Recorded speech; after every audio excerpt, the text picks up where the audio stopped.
everyone, and thank you for joining us for this special virtual event in recognition of National Minority Health Month. My name is Clorinda Wally, and I am the president of Good Days, which is a national nonprofit that seeks to lift the burdens for people suffering with chronic illness through financial assistance, awareness, and advocacy.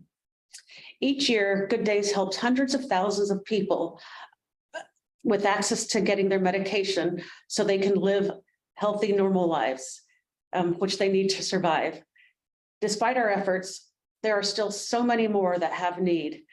And this is why, leading up to Chronic Disease Day on July 10th, Good Days partners with many advocacy groups across the country who partner with us in our Chronic Disease Alliance to help raise awareness and build programs and education to help all of our communities, and hopefully one day ensure that everyone who needs it has access to care. In our first event of this year, we're going to be hearing from leading speakers on minority health issues in recognition of Minority Health Month. So leading it off, I'm honored to welcome Deborah Fraser-Hauser, founder of Choose Healthy Life. Deborah, thank you so much for being with us. Thank you, Clorinda, and thank you so much for the good work that you've done in addressing health disparities and bringing together the Chronic Disease Alliance. It's very, very much appreciated. And I welcome everybody. I'm glad to be here and very, very honored to be able to be here and speak with some of these outstanding guests that we have today. I am Deborah Fraser-Hauser, and I am the president and founder of Choose Healthy Life, which is a nonprofit organization that funds the Black church in 5 cities across the country to go out and hire Black church public health navigators that do screening on the community level on the ground and bring people into care.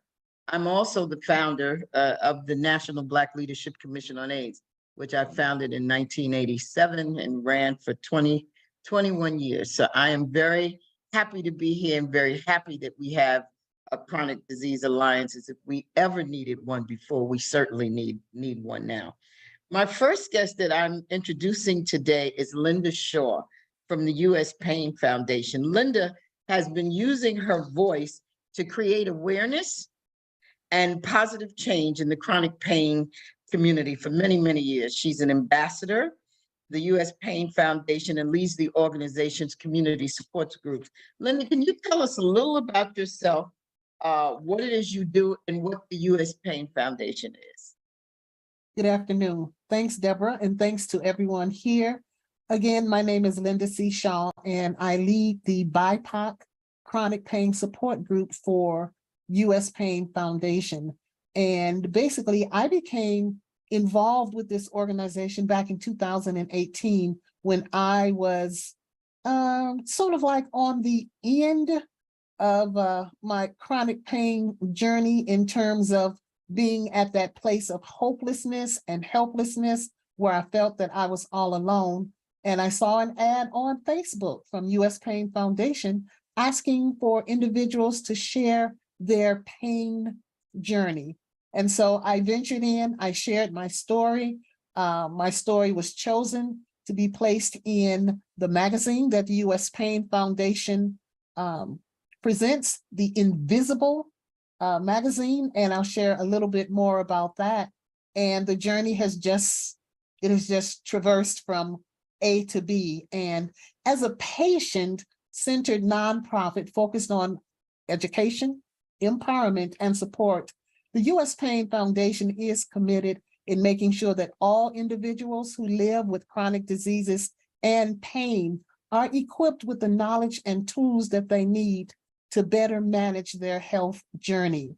Some of the resources that U.S. Pain offers are educational resources, Living Well with Chronic Pain booklet, which also is available in Spanish, My Pain Plan, and Building Your Toolbox, as well as mental health and support groups.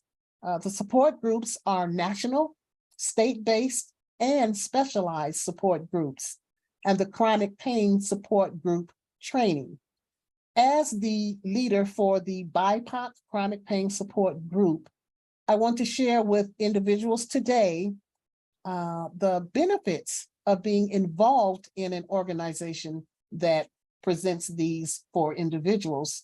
And so I chose to ask the participants, as opposed to just sharing my own individual. And for Denise LaRose, she says that BIPOC has helped her hold on a little longer. And I want to emphasize that she said, hold on a little longer. I have found, myself included, that a lot of people come to US Pain Foundation when they are at their limit, where they have found that they have been exhausted, trying to find resources, information to help them deal with and understand what has happened in their lives, what their future will look like, and how they can live within this now new normal that is completely different than anything they could have ever imagined in life. And so she says that it has opened up a whole new world with her, simply because she's with individuals who understand what it is that she is going through. She also appreciates the different organizations that are linked with US Pain Foundation, some of the supporters that provide additional tools and resources for individuals living with pain to get through each day a little better. Navis Bird says that the BIPOC support group has been helpful for several reasons. Number one, she appreciates the fact that the group is led by a person who lives with chronic pain, thereby, and again, the special word, understanding what chronic pain is, and understanding that each individual's journey is totally different from the one before. Chronic pain is an individualized disease that affects each of us differently. She also liked the fact that, of course, she was connecting with minorities like herself so that she can get more input and feel more comfortable talking about those issues that affect minorities, such as encountering provider visits. Again, getting people to understand and believe that what you are saying is your truth, and in connecting with the community as well to help them understand what happens when an individual's life has been turned upside down from chronic pain. And lastly, she says that the members, we lift each other up during our meetings. And even though we don't have the ability to see each other, the virtual connection and community that is found from the support groups helps her to keep on going just a little bit more. Alyssa says that after having tried everything from all of her doctors, all of their advice, physical therapy, dry needling, exercise, medications, epidurals, therapy, so on and so forth, she said that she has found the most help from being involved in support groups. She attends 6 different groups, some through US Pain Foundation, others from the National Alliance on Mental Illness, and let me make sure I say this word right, Dysautonomia International. And these groups, of course, some of them are the one that I lead for the BIPOC, Black, Indigenous, People of Color, LGBTQA, and other local entities that support individuals who live with chronic pain. And Doreen McKenna shared, and I thought this was powerful, that the support groups gave her knowledge that other people needed her strength to help them cope with their own pain, even as they helped her to cope with hers. It's a cyclical energy that flows through the group where each person supports the other. And as you find out that there is someone that truly does understand what you are saying, believe that when you say that scale from 1 to 10 on the pain level is irrelevant, and totally out of focus with where you are, that's power in itself. And that power allows an individual to believe that they can move forward, that they can press just a little bit harder to live their best life and to see that next day by putting that one foot in front of the other. And I'd like to add, just simply for myself, everything that you've already heard. But for me, I'm going to say people living with chronic pain face significant obstacles each day, ranging from stigma to lack of access to multidisciplinary care. The US Pain website shares that we are dedicated to making sure people with pain are heard by policymakers at both the state and federal level on a range of policy issues related to pain care.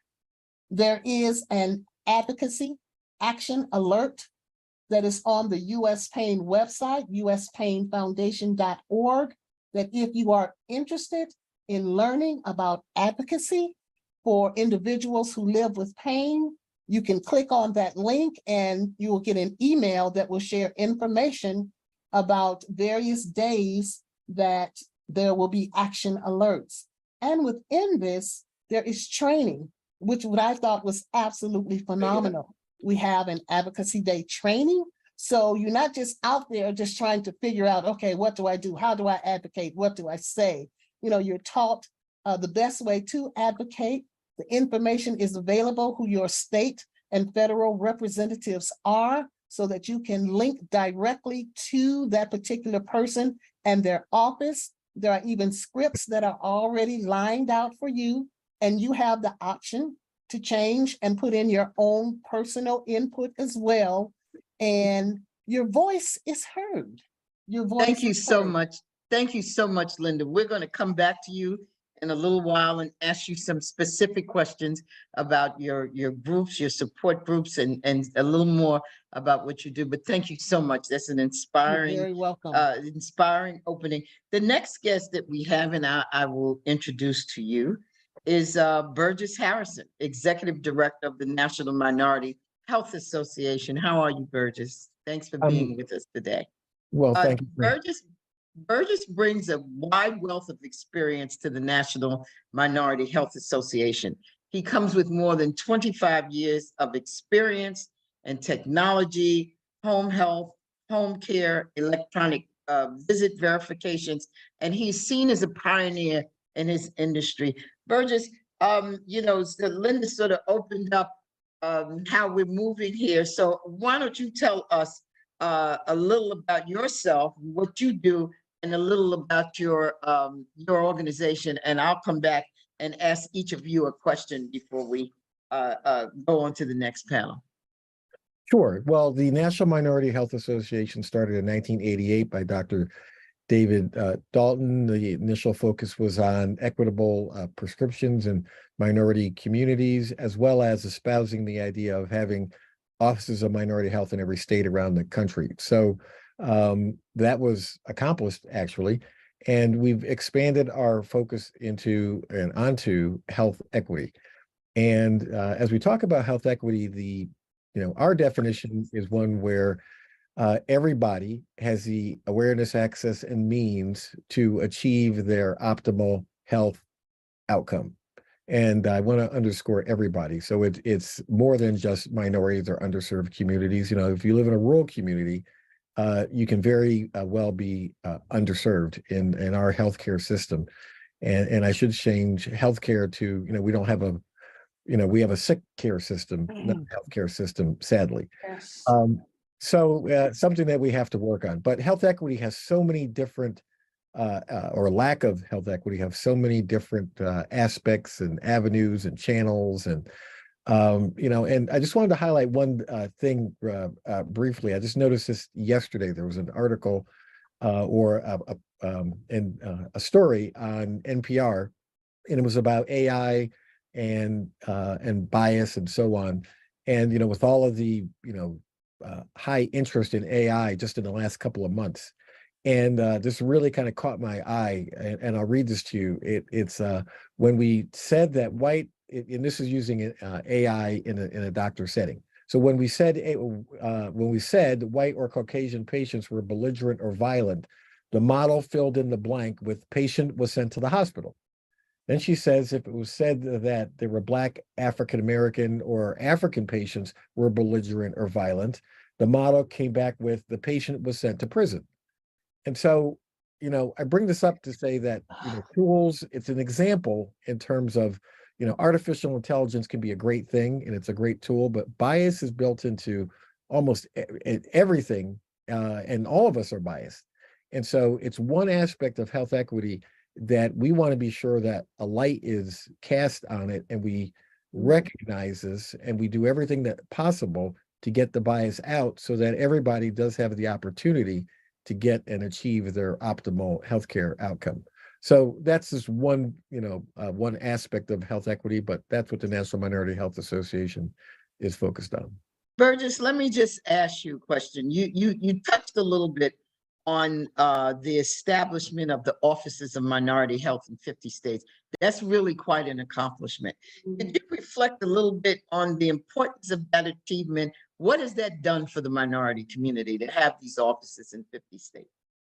Yes, and we were about, in terms of espousing and promoting that concept, they are governmental organizations, but the idea that the country needed to focus on minority health in a very targeted way and have advocacy within the government to be able to do that was and is important.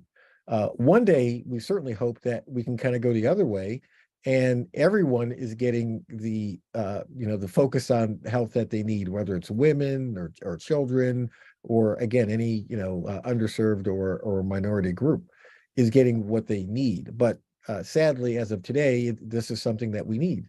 And we need organizations, at the governmental level that's looking at the data, and then ensuring that minority communities are getting what they need. We saw this with COVID. And so, for example, when when COVID hit and they were rolling out the testing centers and so on, having centers for whether it was testing or getting shots open from 9 to 5 just was not going to work in a lot of areas. So we could have the best intentions, but if you have people that work second and third shift, or are working and they can't get there or can't get their childcare so they could get a vaccination, what good was it? So we think that having again a focus relative to the needs of minority and underserved communities as a way to get equitable healthcare, because you can't have equality until you have equity. So, we're looking at these offices of minority health as helping to provide that equitable platform. Thank you so much, Burgess. Linda, you spoke a lot about what goes on in your community support groups for the minority community specifically, and gave us some examples of some wonderful stories of people coming back and talking about their experiences. You also have an Invisible Project magazine. You mentioned that just slightly, and it amplifies these voices and these stories that you told us about. Tell us a little more about how important it is to share these stories for the minority community, how they actually see themselves and can relate to these stories through the magazine and through the groups. Excellent. Thank you. Thank you. First of all, I like to say, and I can do this for firsthand experience, I was one of those individuals whose story was shared in the Invisible magazine. And what that did for me is provided validity that my voice mattered as a Black woman. My voice mattered, that what I had to say then would be shared with countless of not only individuals within my community, but outside of my community, to help paint a better picture of what it felt like to be a Black woman who was suffering from an invisible illness because chronic pain, people can't see it unless you physically, have some issues. And it also gave me like strength. It helped me hold on to the fact that I mattered, that I as a person, that I mattered. And I believe that this same thing translates over to other individuals, because normally we don't have those opportunities and avenues open to us to talk about pain, to talk about our own personal pain journey, an entertainer, an athlete, so on and so forth. You can find those stories quite readily available. But to hear a Black person share what they have gone through, which a lot of times have been taboo, it has been whispered about, and shared in silence. But now this is open and available to everyone. Doreen McKenna, she just recently was one of our newest participants in this Invisible magazine, where she shared her story as well. And it just simply allows an individual to move from a place of mediocrity, to a place where you have a platform to share your truth. And there's nothing more powerful, I believe, than being able to share your truth in a non-threatening environment. Yes. Where you can help someone else move forward. Linda, I'm sure we can all agree with that. As I'm 70 years old now and I have my own pain, but I often hear people going to the doctor and explaining to me, in the work that we all do in healthcare, that the doctor absolutely ignored the pain, or it wasn't seen as very serious, or they've been told by doctors of all races, you're strong, you can deal with it. Either take this pill or do some exercises and it will all go away. So it is very important to be heard and feel that you're being respected and honored. Your pain is actually being honored so that you can address it in the way that you need to address it. Burgess, you recently launched the Operation Healthy You.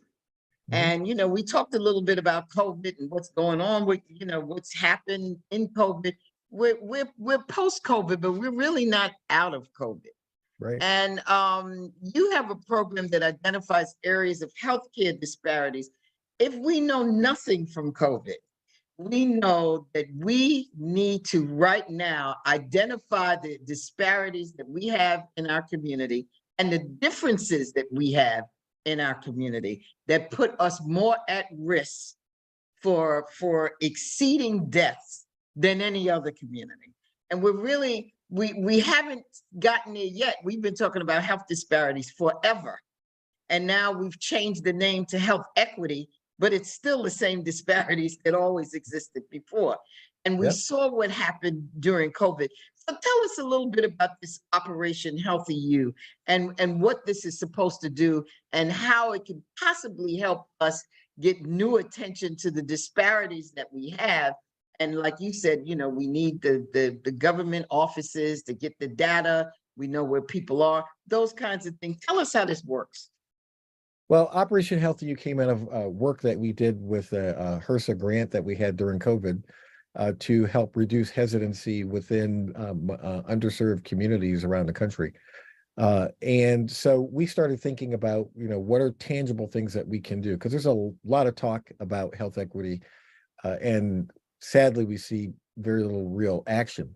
So we thought we needed to do some things that were actionable. So Operation Healthy You is one program, we're in development, is a mobile app where the user identifies their goals from a health perspective, and then the app will curate, because we're not trying to recreate the wheel, but we'll curate services and programs and other apps to help that user achieve their best and optimal outcome.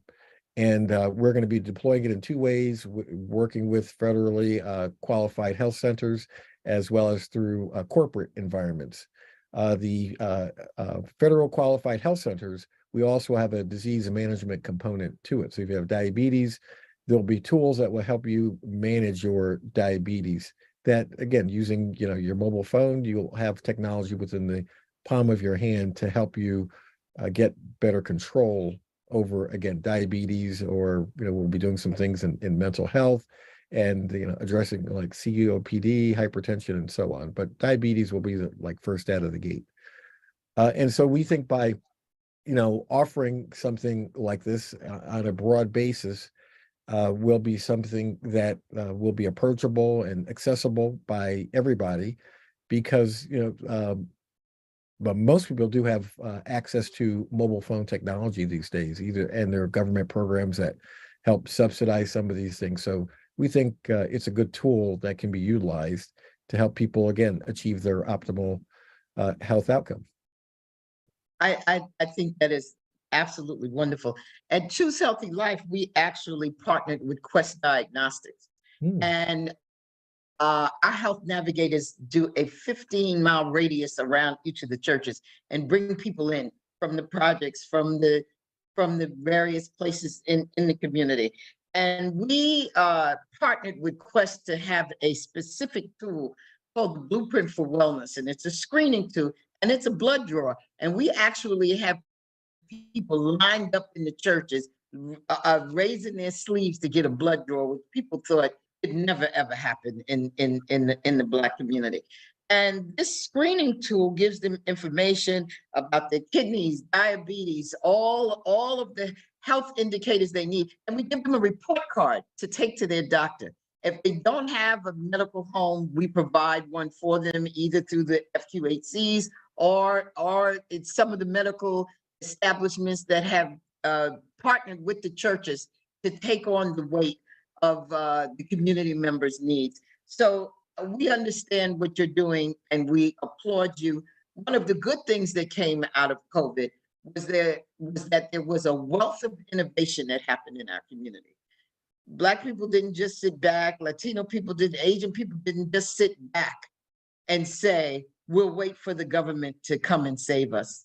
They were actually innovation where they got out there. They took their own money out of their own pockets. The doctors in Philadelphia, the Choose Healthy Lives of the world, all of these organizations says, we're going to get this done because we just couldn't see this death and dying anymore. Now we're at a nexus where we can't continue to see that.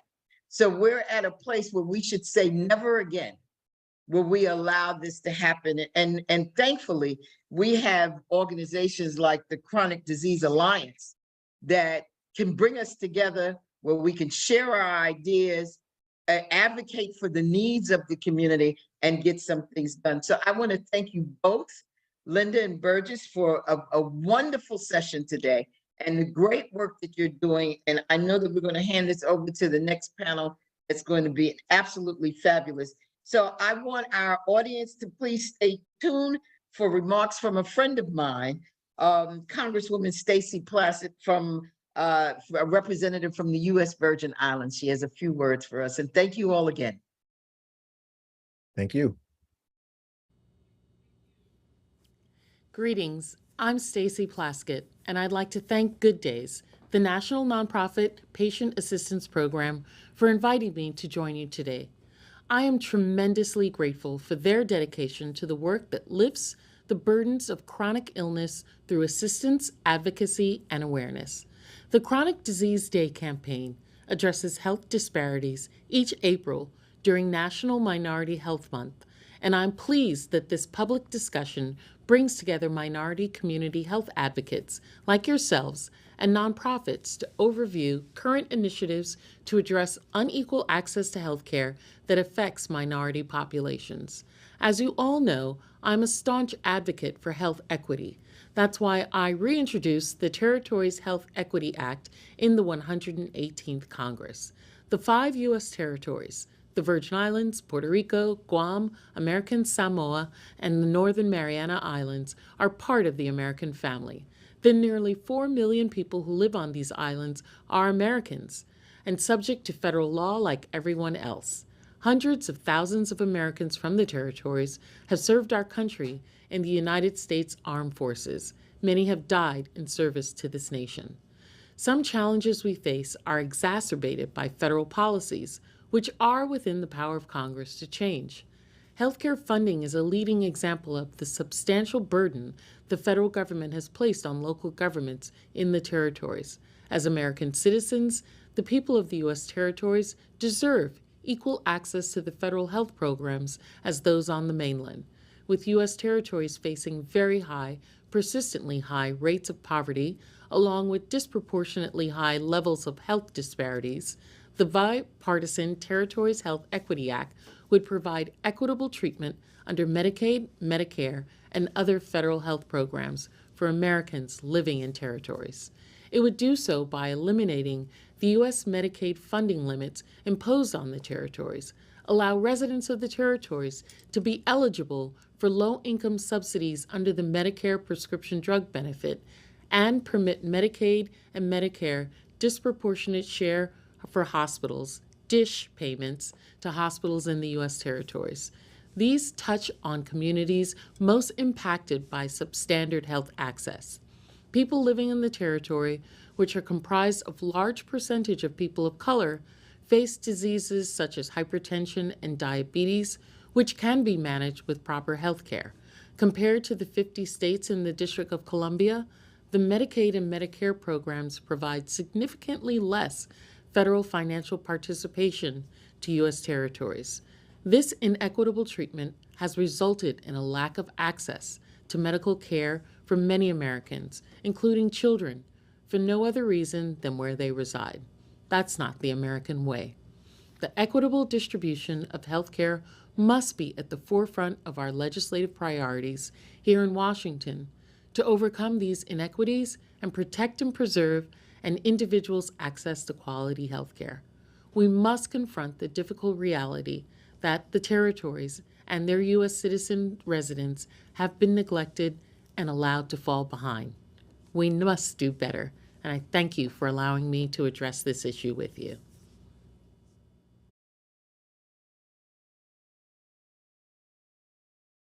Thank you so much, Representative Plaskett. And again, with the Chronic Disease Alliance, that's why we all come together to try to address these issues. And again, just for recognizing it's not just about the country in which the territory is all together, but the rest of the territories that we should be responsible for. Next up, I'm glad to host a panel discussion on understanding predispositions for health conditions and the importance of screening measures. So I'm going to ask everyone to introduce themselves. Let's start with Ivory Allison of the American Liver Foundation. Good afternoon, Clorinda, and thank you. My name, as you mentioned, Ivory Allison. I am the National Director of Community Impact for the American Liver Foundation.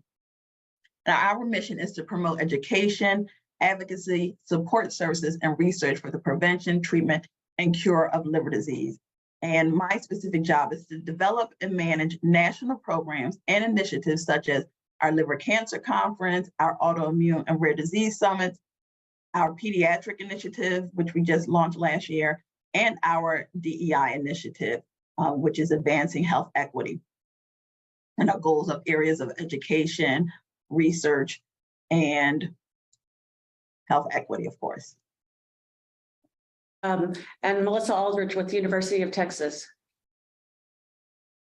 Hello, Clorinda and everyone. Good afternoon. I'm Melissa. I work in Houston, Texas. I'm a medical researcher, a PhD immunologist, and I now work on a disease called lymphedema, which most people may not know what it is, but it results mostly from cancer and its treatment in the United States. Worldwide, though, there are hundreds of millions of people afflicted by permanently swollen arms, legs, trunks, necks, for various reasons. But in the US, it's primarily linked to cancer and its treatment.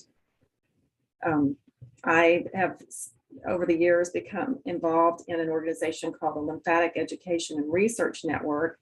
And I'm a very proud member of that organization and serve on the board. And it is an advocacy group that is promoting cures for lymphatic diseases, including lymphedema, which is probably the most prevalent one. Thanks. For that introduction. So I'm going to start with a question for Ivory. How do minority communities fare when it comes to liver disease? Well, they are struggling. A lot of people with liver disease are struggling, but they are at a higher disadvantage, which is sad. With liver disease, disparities are largely driven by social detriments of health, which include community-specific factors, economic instability, deciding between food, rent, and medication, which is a difficult choice, which no one should have to make, food insecurity, and stigma with liver disease. A lot of people have that where they don't want to mention to anyone that they have liver disease. They assume people will think, oh, it's alcohol related or drug related. And even if it is, that still doesn't give anyone any right to judge you or to look down on you, especially if you want help and health. We have a lot of times, we have patients who call us because of language barriers with their primary care doctor.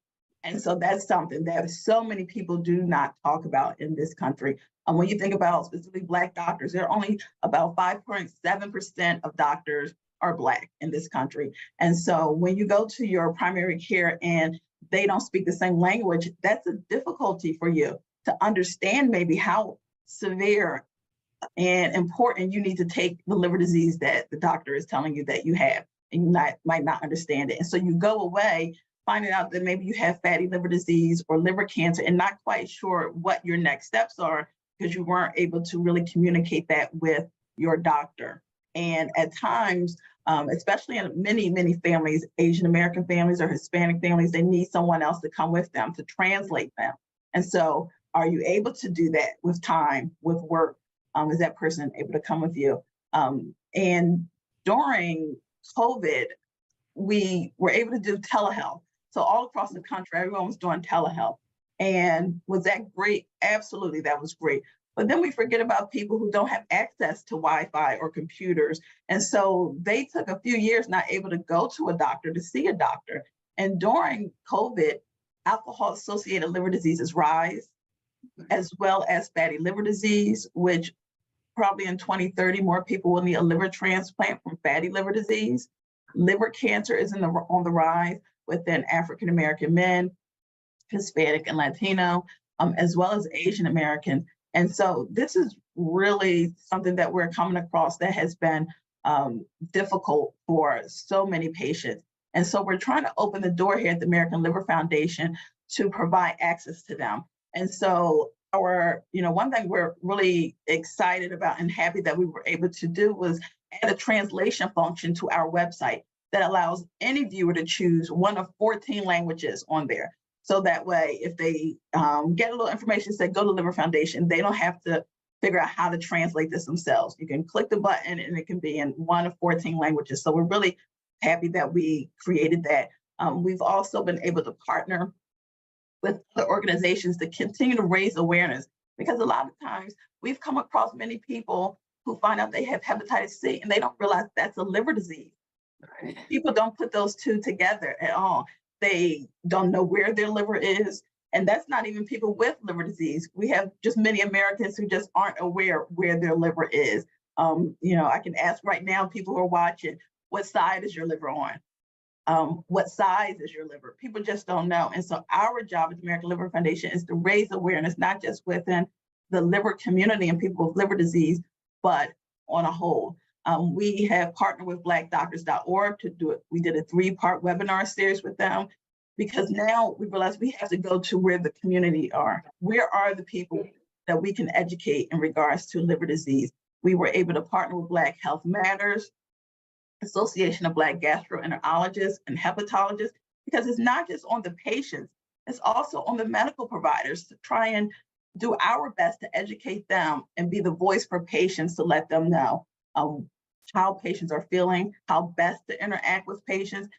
So that's something we've been focused on and created a National Medical Advisors Committee that have about 500 doctors across the country. So definitely trying to make sure that we increase the diversity within that as well.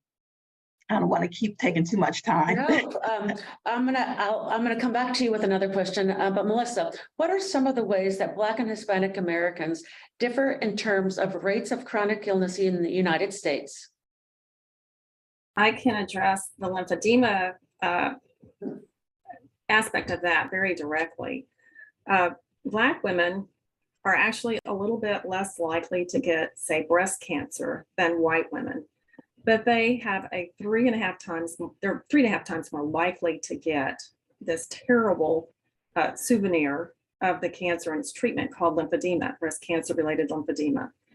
Overall, breast cancer-related lymphedema affects about 40% of breast cancer survivors. That is a lot of people.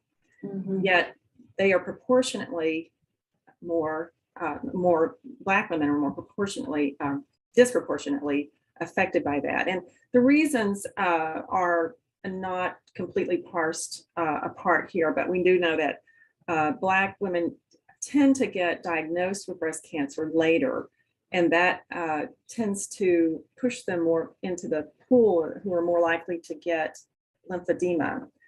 And I want to throw in, lymphedema is a lifelong sentence of a permanently swollen arm and or trunk, and there's no cure for it. You get a sentence of 24/7 compression garment wear. That's a stretchy, tight sleeve to try to keep the swelling down. You run a high risk of developing cellulitis, which can easily send you to the hospital and push you over the line to sepsis, which is very dangerous, very life-threatening. Hispanic women don't get lymphedema at as high rates as Black and white women do, but nonetheless, they get that delayed diagnosis because there's not good access to healthcare. I live in Texas, so there are a lot of issues here with access for particular people in say a lower income group. For men, prostate cancer has overall an incidence of about 11% who go on to get lymphedema. So that's a permanently swollen leg that someone has to wrap and put into a compression garment every day. Sometimes they'll spend an hour a day with a kind of a medical device that helps to massage and move some of the lymph out of their leg, but it's very time consuming and it's very difficult to deal with this chronic disease. And Black men, again, here is another disparity. They are much more likely to develop lymphedema after prostate cancer treatment than white men. And we don't have good answers for why. They're more likely to die from prostate cancer and they're more likely to be diagnosed with it later. So there's a suspicion that, again, there's a delay in diagnosis. Also in Black women, some of the reasons they might get breast cancer in the first place and they get the more severe types, triple negative is one that has the common 3 markers that sit on the outside of the breast cancer cells that act as targets for drugs. They aren't there, so it's a less curable cancer. Triple negative occurs more prevalently in African American women, and another type, inflammatory breast cancer, which is a very nasty form that grows right into the vessels that are used to clear out lymph. So almost all of inflammatory breast cancer patients end up with lymphedema. So there are just a lot of factors that mean more Black people are dealing with lymphedema than other racial groups. So in your experience, do Black and Hispanic Americans experience greater challenges to access to care than their white counterparts? Oh, absolutely. And I think Mr. Burgess talked about rural too. So I'd like to throw those in. So that might be some people in different racial categories, but they live out in, say West Texas or in a small town, and they definitely don't have the same access to care that someone who is, say, affluent and living in a big city would have. And it's getting worse. It's not getting better where I live. It's getting worse. In Houston, for example, there is a hospital district, the county hospital district takes care of people who don't have insurance. And Texas has a high rate of uninsured. I think 18% of Texans don't have any kind of medical insurance. Our state has, despite almost 70% of people being in favor of expanding Medicaid, which would bring federal dollars in to help support healthcare, we just have a political situation where that's just not, we're not going to vote to do that for a long time, possibly. So the way that it works is this. So those people aren't insured. So they tend to wait and wait and wait until they really get sick and they can call for an ambulance. Then they go to the county hospitals, and that's where the buck hits. So about 45% of that hospital healthcare system is funded by local property taxes, and the fund gets drained every year.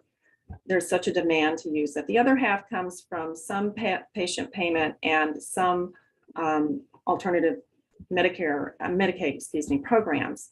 But it's a weird way to fund healthcare. There should be a better way to fund it up front as a preventive healthcare, a true healthcare and not a sick care. And it shouldn't be funded on an emergency basis, which is how it works here. No, absolutely. And that just causes a greater financial burden on the families, because when you're finding out later, the likelihood of survival, decreases as the days go by. So certainly, Good Days and everyone in the Chronic Disease Alliance is really pushing to try to get those types of testings available to those who don't have them. But moving on to Ivory, the Think Liver, Think Life campaign aims to ensure every American understands their risk for liver disease and receives the appropriate screening for liver disease and cancer. So what impact has that campaign had on the minority communities in particular? That's been a major program that we kicked off in 2022. And our job was in 5 years to be in all 50 states by the end of the 5 years, to be testing in underserved communities for liver disease. This last year and this year, we kicked off specifically with fatty liver disease, which, as I mentioned earlier, is on the rise, particularly in the Hispanic community. And so we were able to partner with, this year, I would say we're almost at 20 locations across the country, and we have been testing so far almost 700 people that we've tested, and that is massive for people who don't know anything about liver disease, and collaborating with these partners in these communities. But we're not just testing. I think that's where some parts stop. We're testing, and then we're also educating not only the clinicians who don't know much about liver disease, specifically fatty liver disease, but also the patients. So if they come back positive, we're then coming back to them to letting them know the resources that are in their specific area by zip code, which we're really excited about, because sometimes you give information and people are overwhelmed, particularly in underserved communities. And as Melissa said, they don't have the funding to continue certain things. We can't say, okay, here you go, you have fatty liver disease, good luck now. No, that is not what our job is to do, and is to hopefully help them along the way, connect them with certain doctors, maybe that speak their language, and connect with them and communicate with them better.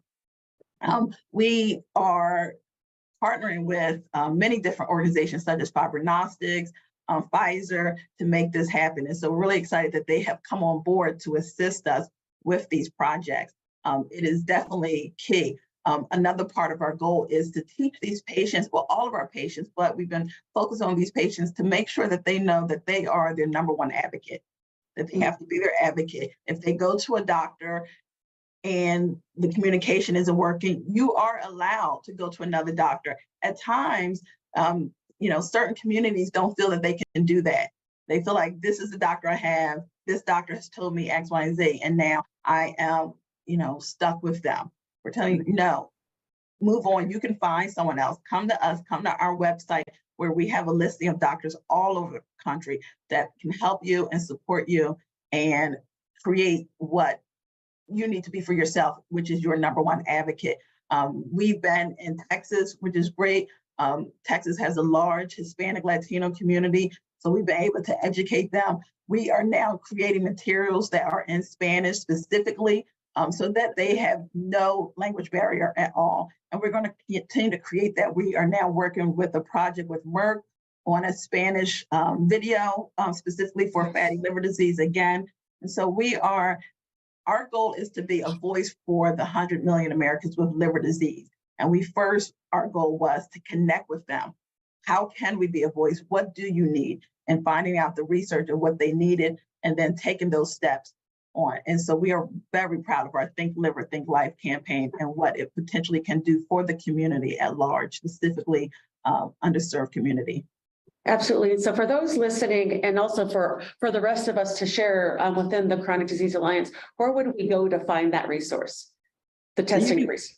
Yeah, absolutely. You can go to our website, liverfoundation.org. Everything is on there. We also have a special website for our Think Liver, Think Life.org. So Think Liver, Think Life.org, which you can also go to and check out the different locations that we have across the country and more information on it. And just for just final thoughts on, what can we do to educate and bring resources for diagnostics before it's too late? I would say education and communication is important. There is a major stigma when it comes to liver disease. And, many people, I go to events and they say, oh, you work for the Liver Foundation, and a glass of wine in their hand, like, oh boy, not me. We have to get that out of our mind. Right. There are a lot of people who have liver disease and it is not from alcohol associated. Many children have liver disease who are born with it and they need a transplant. We need to truly, truly educate people about their whole body, their whole system and what's happening.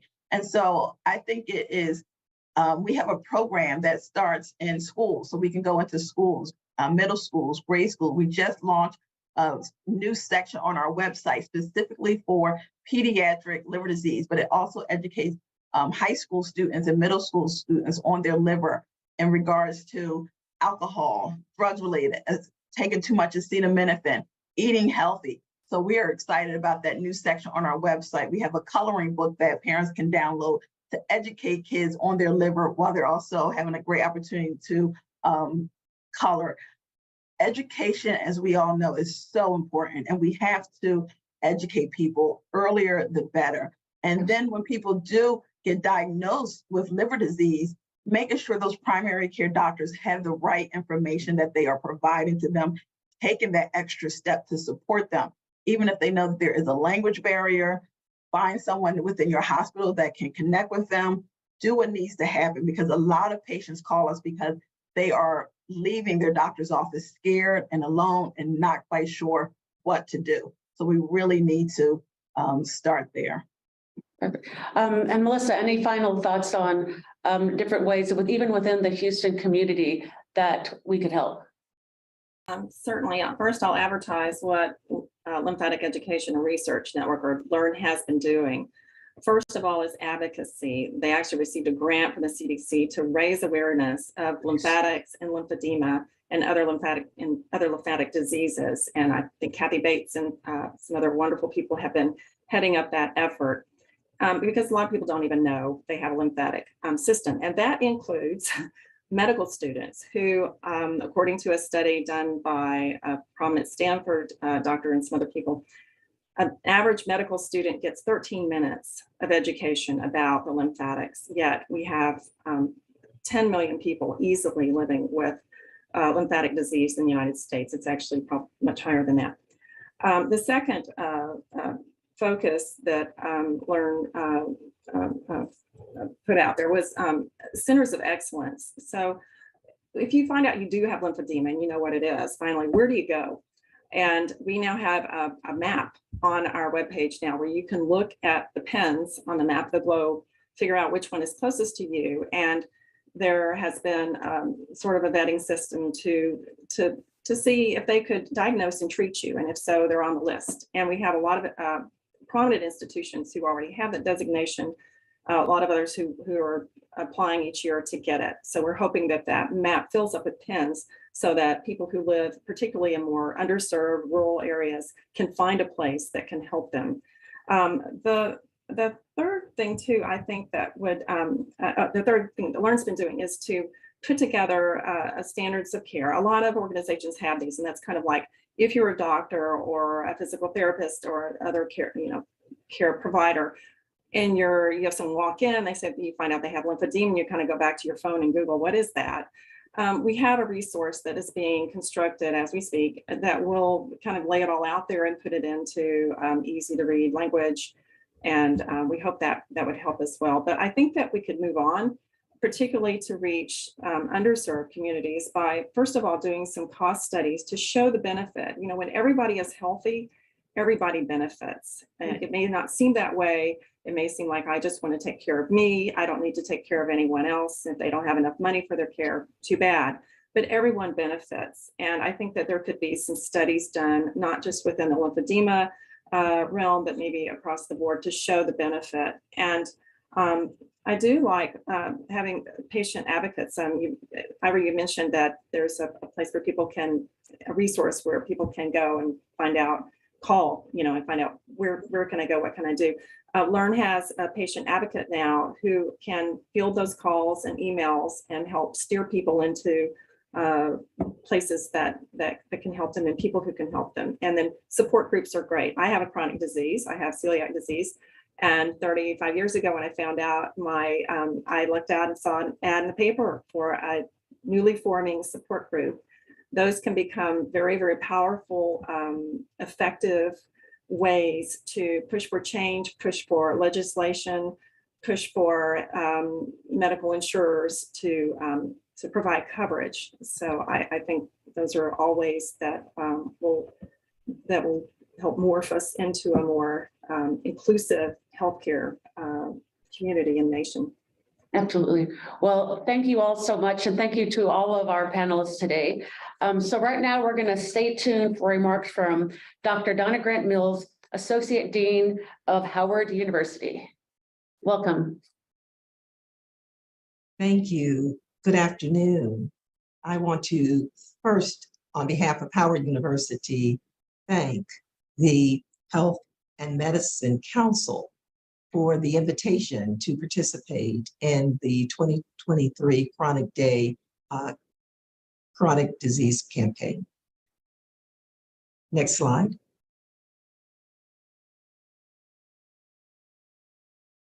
While today we're going to talk about the chronic oral health challenges, but it's important first to state that two of the chronic oral diseases are tooth decay and periodontal disease, most commonly known as periodontal infections, gingivitis, periodontal disease.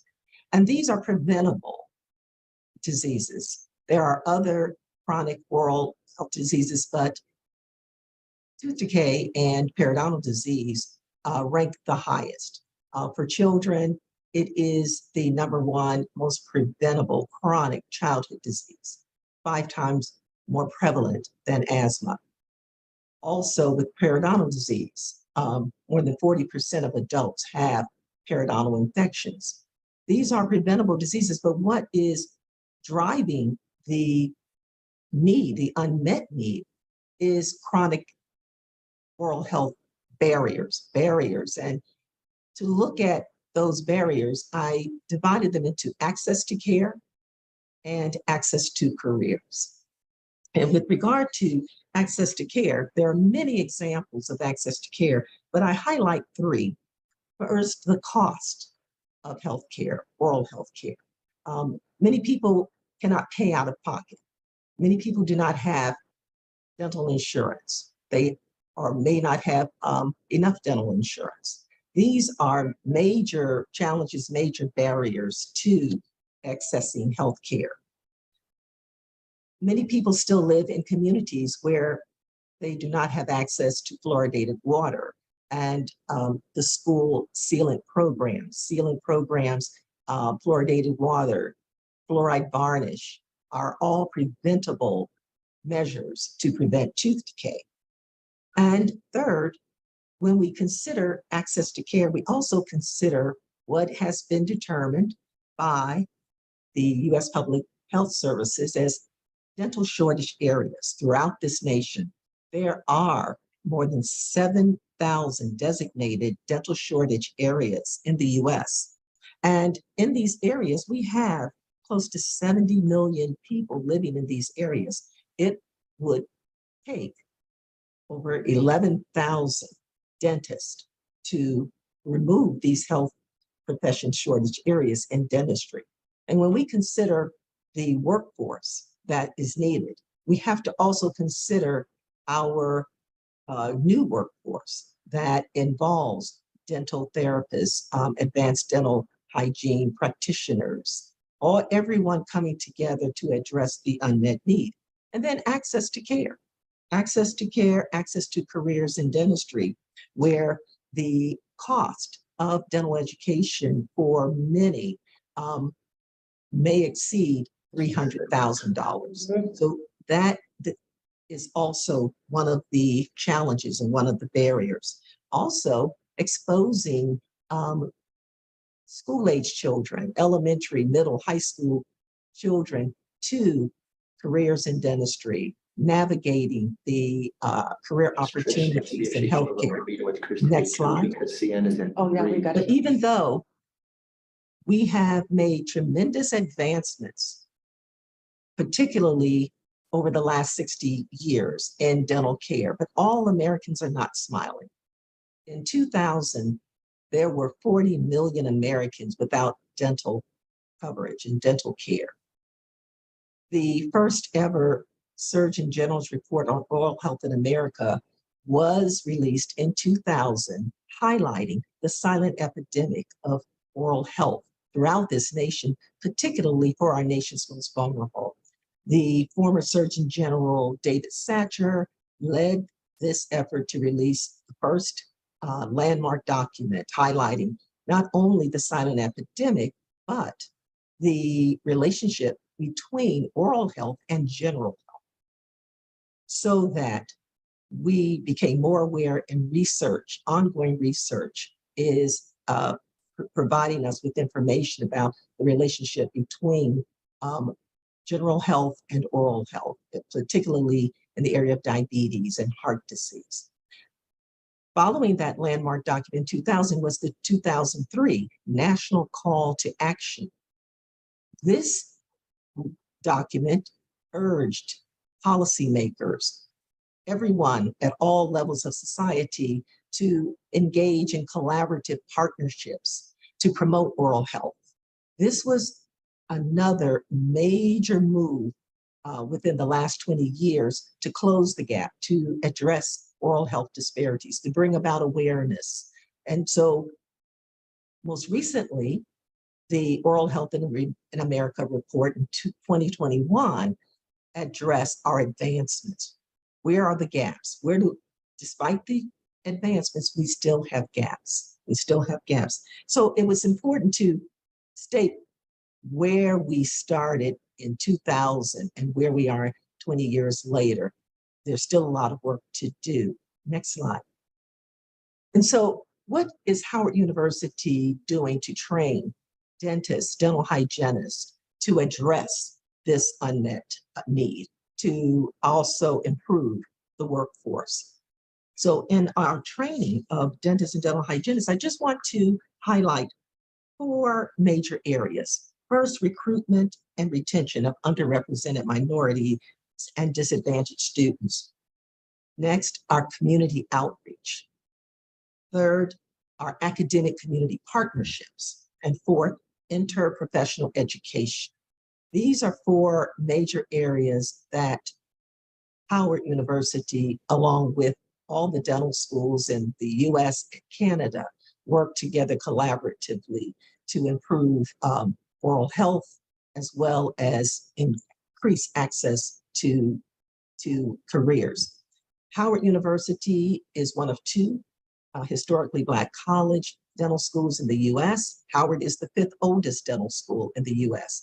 And our focus is training dentists and dental hygienists to go back to their communities and serve, particularly the underserved community. And so for decades, we have worked with the community, focusing on advancing health, linking children, linking their families to service. Next slide.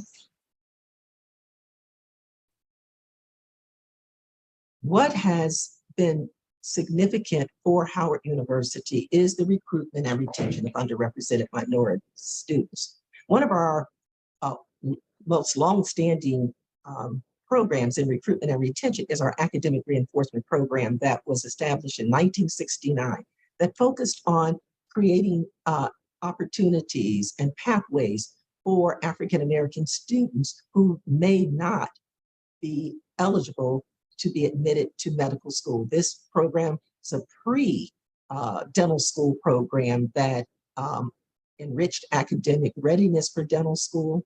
This program is a federal program, and it's currently supported by our colleges of dentistry, medicine, and our alumni.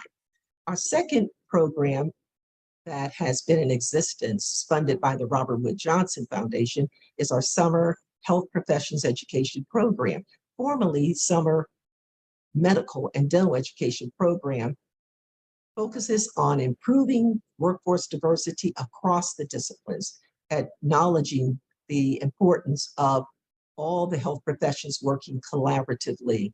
Howard has participated in this program now for 17 years, increasing the number of underrepresented minority disadvantaged students entering dentistry, medicine, nursing, and pharmacy. And then one of our high school, middle, and elementary school programs titled Hope Yes, initially launched in 2013 by the W.K. Kellogg Foundation and the American Dental Education Association, introduces elementary, middle, and high school students to careers in dentistry. It is held at the dental school, and our faculty, our alumni, dental students, and dental hygiene students have a day of hands-on activities, seminars, again, introducing young children who may have never been introduced to dentistry, may have never seen a dentist or a dental hygienist. Next slide, please. Next slide. Next, our community outreach. One of our hallmarks here at Howard University is outreach, community outreach, not only within the District of Columbia and metropolitan areas, but this nation and the global community. One of our longstanding events, Give Kids a Smile Day. We partner with the American Dental Association. This program has celebrated 20 years, again, addressing the unmet oral health needs of children within the District of Columbia. Schools are identified based on need, where on a Friday in February, these children receive, in some cases, full mouth care. And it is a volunteer program from members of the DC Dental Society who leave their offices, come to Howard University to partner with the faculty, the dental students to provide this care. Our second program, which is another longstanding program, is school-based health program. Prior to this year, that school-based program focused specifically on preventive oral health education, education, preventive services, cleanings, fluoride varnish, and sealants. That program is now being expanded where we'll have an interdisciplinary approach so that our colleges of nursing, medicine, pharmacy, social work, allied health, along with dentistry, will be working, our students will be working in teams. Our turn to spring break. Howard students will forego a week of vacation during spring break to serve throughout this nation. In 2023, we served about 25 sites across the nation, providing education, empowerment for youth, introducing high school, elementary, middle school children to careers in healthcare, careers, and also pathways.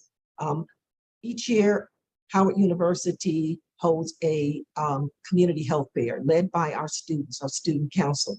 This day, the community looks forward to participating where we provide education, screenings, preventive oral health care, and continued care.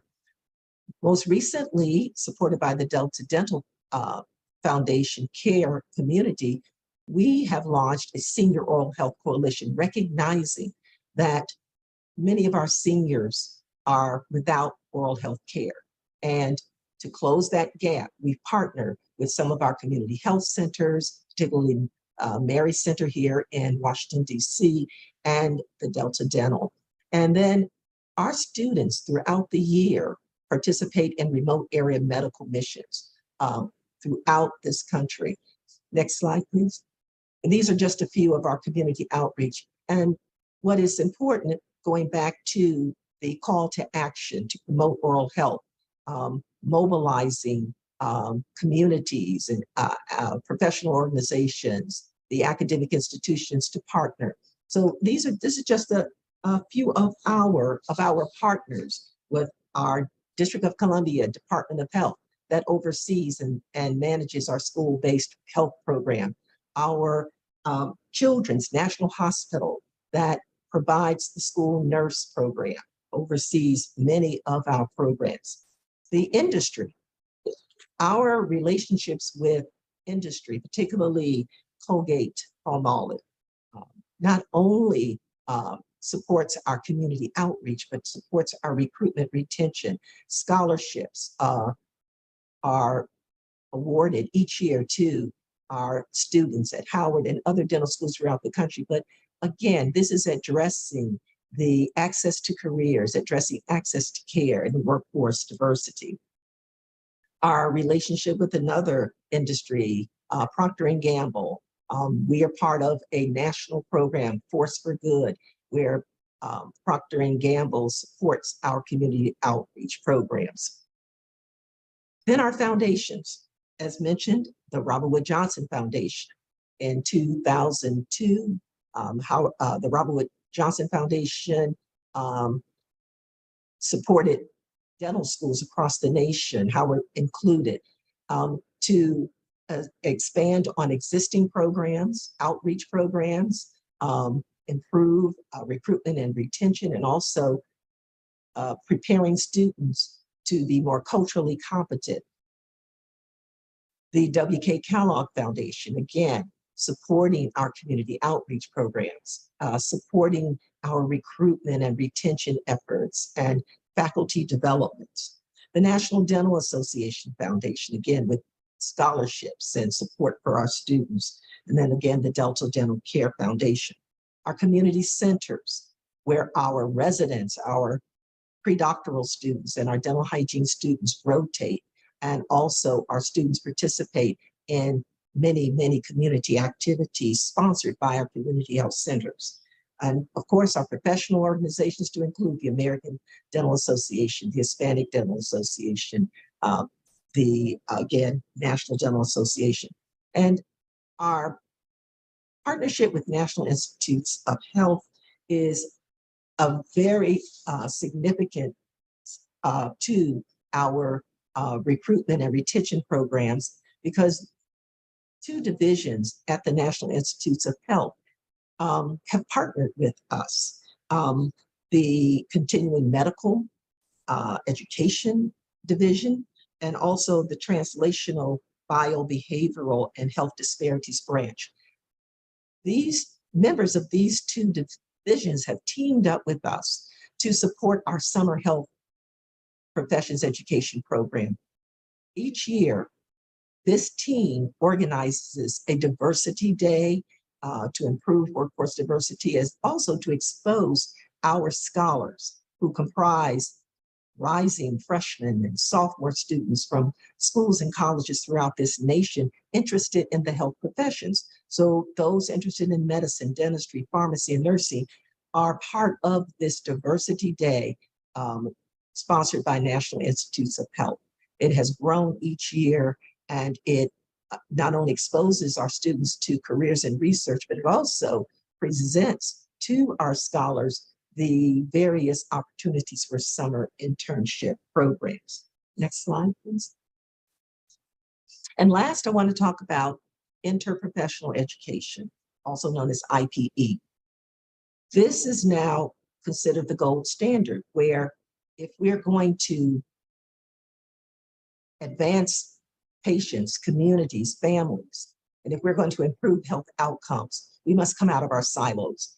And Howard University has taken major steps toward training our students from professions across the health sciences and School of Social Work to work in teams and build a team-based approach to care.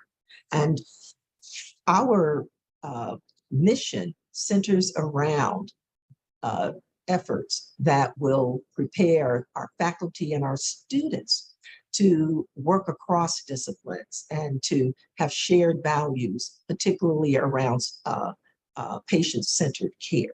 This is our major focus, and working with our community partners such as Colgate, the Department of Health, our schools, our industries, other industries, and our foundations, we're able to expand our reach and also formalize our interprofessional education so that as our graduates leave Howard University, they are more likely to work in teams, so that in some of our cases, our dental residents, pediatric residents, our advanced education general dentistry residents are training our family nurse practitioners to recognize healthy oral tissues from tissues that are not healthy, also apply preventive measures. So a lot of work is underway that we look at in terms of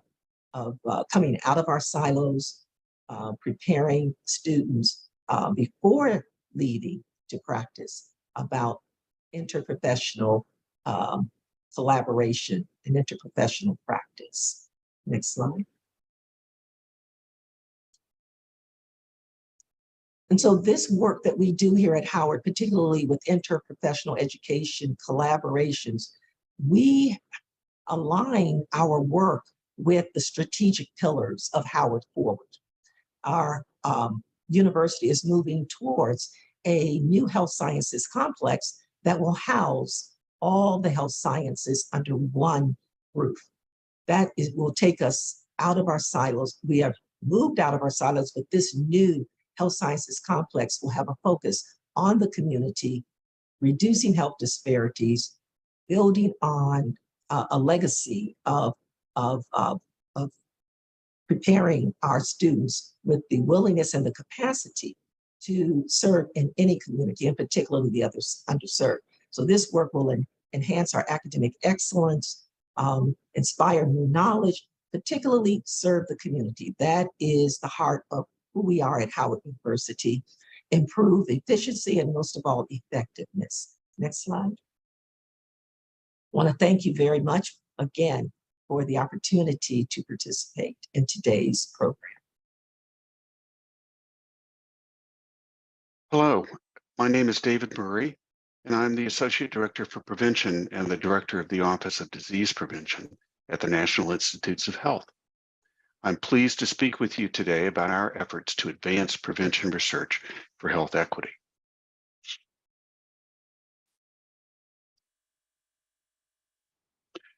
The Office of Disease Prevention is part of the Office of the Director at the NIH. Our mission is to improve public health by increasing the scope, quality, dissemination, and impact of prevention research supported by the National Institutes of Health. As a small office in the Office of the Director, we work across all the institutes and centers that make up this remarkable agency and do not focus on any particular health condition or risk factor. Instead, we provide leadership for the development, coordination, and implementation of prevention research across all areas in collaboration with NIH institutes and centers and other partners. The work of the Office of Disease Prevention is guided by our office's strategic plan. One of our strategic priorities is to analyze the NIH research portfolio to track the level and trends in NIH support for prevention research over time. We've been analyzing the NIH research portfolio since 2012. For this work, we define prevention research as primary or secondary prevention research in humans, together with relevant methods research. Primary prevention includes promoting health and well-being and preventing the onset of new health conditions. Secondary prevention includes preventing the progression or recurrence of asymptomatic or early stage health conditions. For ODP, prevention research includes studies for identification and assessment of risk and protective factors, screening and identification of individuals and groups at risk, development and evaluation of interventions to reduce risk, translation, implementation, and dissemination of effective interventions into practice, and development of methods to support prevention research.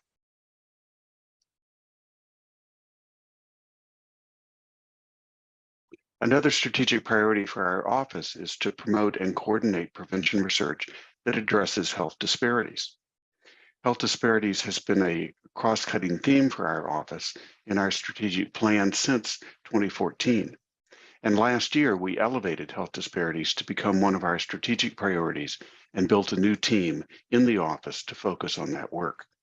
This was in response to the dramatic health disparities revealed by the COVID-19 pandemic and by the attention brought to racial and ethnic inequities more generally as a result of the murder of George Floyd in Minneapolis in May 2020, just after the pandemic began.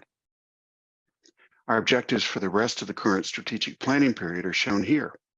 We're coordinating the development of trans NIH funding opportunity announcements, evaluating the prevention research portfolio related to health disparities, and serving as a resource on health disparities prevention research to the other institutes and centers that are part of the National Institutes of Health. Our most recent publication on our portfolio analysis work appeared in 2021 and reported results through 2019. At that time, we reported that 20.7% of all new NIH research projects met our definition for prevention, that fewer than 5% of prevention projects in 2019 measured a leading risk factor for death and disability in the United States, and that randomized interventions to address a leading risk factor in a minority health or health disparities population were uncommon. I'm pleased to provide you with an update this morning with the results through 2021. The good news is that we've seen an increase in the percent of new research projects funded by NIH that meet our definition for prevention research over the last decade, from 17.6% in 2012 to 23.3% in 2021. As you can see, almost a quarter of the new research projects supported by NIH meet this definition for prevention research in 2021. The other good news is that we have seen an increase in the percent of dollars distributed for new research projects by NIH to support primary and secondary prevention research in humans, together with relevant methods research. In 2021, 31.7% of all research dollars distributed by NIH were used for prevention research, representing a substantial increase from 2012. While support for new prevention research has risen over the last decade, the bad news is that we have fallen further behind in support of intervention studies to address the leading risk factors for death and disability, particularly in populations that experience health disparities. We've seen that support for new projects that address the leading risk factors have declined. In 2021, only 1 in 4 prevention research projects measured one of the leading risk factors as an exposure or as an outcome. We've also seen a decline in the percent of new projects that included a randomized intervention to address a leading risk factor, which was only about 1 in 13 in 2021. Finally, we have seen a decline in the percent of new projects that use a randomized intervention to address a leading risk factor in a population that experiences health disparities, down to only 1 in 30 in 2021.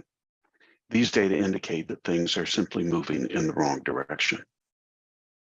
These patterns are troubling for us because the leading risk factors for death and disability account for 3/4 of the variability in county level life expectancy. Here you can see life expectancy at birth by county in the US, with lower life expectancy shown in red and higher life expectancy shown in blue. Life expectancy is worse in population groups that experience health disparities, including African Americans and American Indians and Alaska Natives. The relationship between SES, race, ethnicity, and life expectancy is largely mediated through these risk factors, so that if we want to address the disparities, we need to address the risk factors. In addition, social and structural determinants of health are significant contributors to these risk factors, so addressing those social and structural determinants of health will also serve to address the risk factors. We want to reverse the declining trends and increase attention to the leading risk factors for death and disability, particularly in populations that experience health disparities. In 2021, the Office of Disease Prevention created a new initiative to advance prevention research to address health equity. We call this initiative ADVANCE. The purpose of this initiative is to support new research that will develop and test new interventions and new strategies to disseminate existing interventions that address the leading risk factors for death and disability in populations that experience health disparities. This work will be coordinated by our office, but driven and supported by the institutes and centers across NIH that are participating in the initiative. We want to support preventive interventions that are multi-level, are multi-sectoral, that address the social determinants of health, and that involve collaborations with community partners and service providers to enhance intervention acceptability, feasibility, and sustainability. On this slide, you can see the notices of special interest and funding opportunity announcements that ADVANCE has released thus far. Our first notice of special interest supported administrative supplements to support research on preventive interventions with populations that experience health disparities. We also released a request for information earlier this year to get input from external parties with interest in this work. We have one active notice of special interest and one active request for applications today. The NOSI will be active for another 2 years. The RFA will also be active for several years. And the first due date for applications under the RFA is coming up in June. To get more information on any of these announcements, please search for these notice or RFA numbers in the NIH guide. The Office of Disease Prevention is not the only part of NIH that's interested in addressing health disparities. This slide lists just some of the many notices and funding opportunity announcements that have been released over the last 2 years, with most still active. As you can see, these announcements cover a variety of health issues. They range from mental health to opioid misuse, to firearm injuries, to hunger and food insecurity. Other announcements are broader, not focused on a specific health issue, and instead support community partnerships and community-level interventions that address health disparities quite generally. With all of these new efforts, we hope to see over the next several years an increase in the percent of projects and in the percent of dollars distributed by NIH to support preventive interventions to address the leading risk factors for death and disability in the US, particularly in populations that experience health disparities. In other words, we hope to see a reversal of the declines that we have seen in the most recent years. I want to thank you for your attention today and encourage you to look in the NIH guide for any of these notices and funding opportunity announcements that may be of interest to you, and to get involved and do what you can to develop new research to test interventions to address the leading risk factors in populations that experience health disparities. Thank you. Well, thank you, everyone. And thank you, Dr. Murray, and all of our panelists. This concludes today's webinar. For more information on chronicdiseaseday.org and all the things that we're doing with our partners, please visit us. And also, we'll have some more virtual and in-person events coming. So again, I would recommend visiting our website and getting involved. Thank you all so much. Take care.